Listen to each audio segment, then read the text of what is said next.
Hello, everyone. Welcome to Developing Palates. I'm Aaron Loomis. With me today is Jiunn, Seth Geis, John McTavish. How you guys doing? Doing well, man. So today we are talking about the Villiger Brasil Maduro Robusto. Cigar is 5-inch by 50 ring gauge. Comes out of the Villiger Brazil factory in Brazil. Wrapper is Brazilian Arapiraca. Binder and filler both from Brazil. Price point is $9, and the cigar was released in January of 2020. So with all that out of the way, June, what was your overall experience like with this cigar?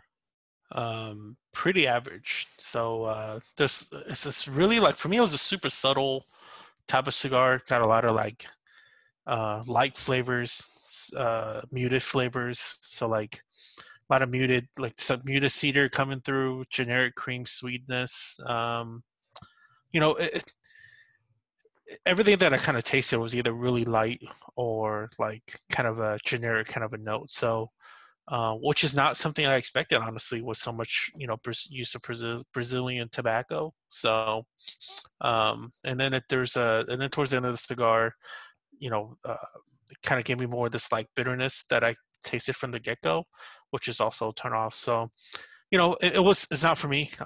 Great construction though, but I don't smoke cigars for construction.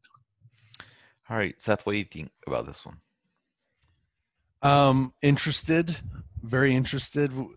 Came out of it. I was kind of, I was talking about this with the wife. I said, I was really impressed with the cigar. It wasn't my cup of tea, but I was kind of impressed with what it delivered. Showed a lot of transitioning. I thought it was pretty complex. It didn't smoke like a lot of Brazilian puros that I've had, especially more with the Maduro wrapper. And I think it's one of those weakest Maduros, almost kind of like this natural quality to it, that I think if that's kind of what you're going for with a Maduro, too bad we don't have Herklots here to do like some wine comparison here, but if you're looking for like a lighter, more natural Maduro, I think, and something kind of funky, this would be it. How about you, John? What are your thoughts on this one?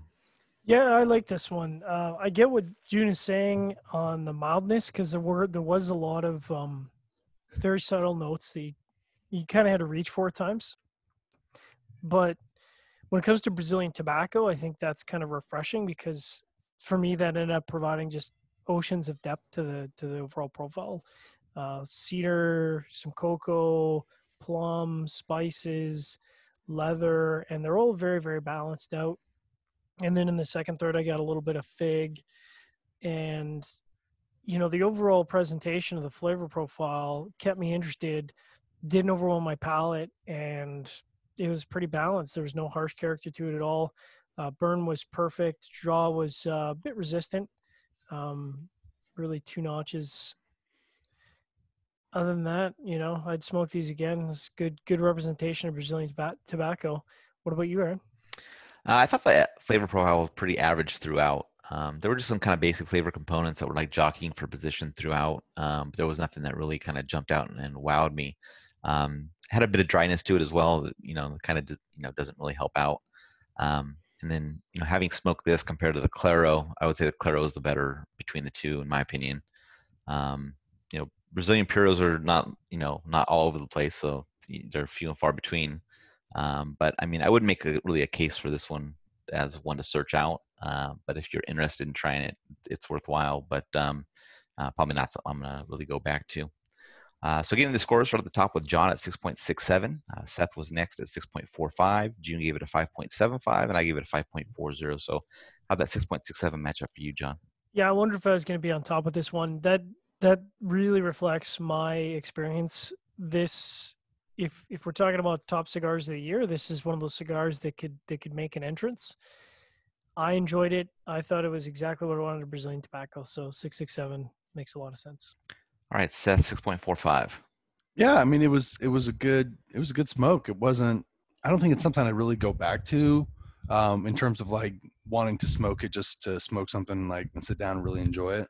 Maybe that doesn't sound that good, but if I wanted to, like, man, I forgot what it was like and just get that smoking experience again, I would do it. It's kind of like the H. Upmann Indulo, pretty cool, or Indula, or the Hispaniola.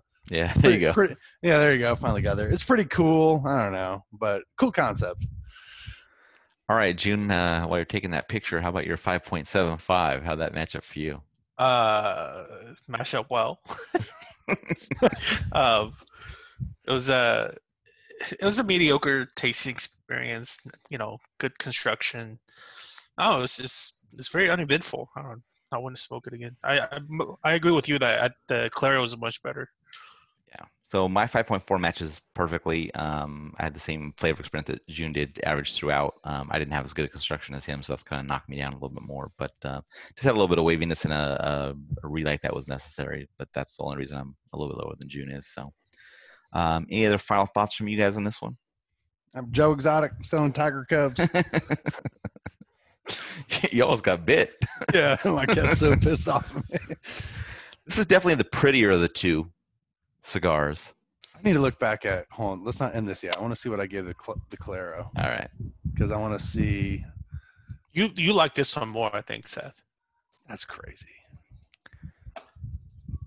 I did like this one more, but I would smoke the Claro more often. Yeah. That makes any sense. Yeah, it does. Yeah. John's been the Brazilian guy. Yeah. I really do like good Brazilian. I think that's one of my favorite tobaccos when it's done right.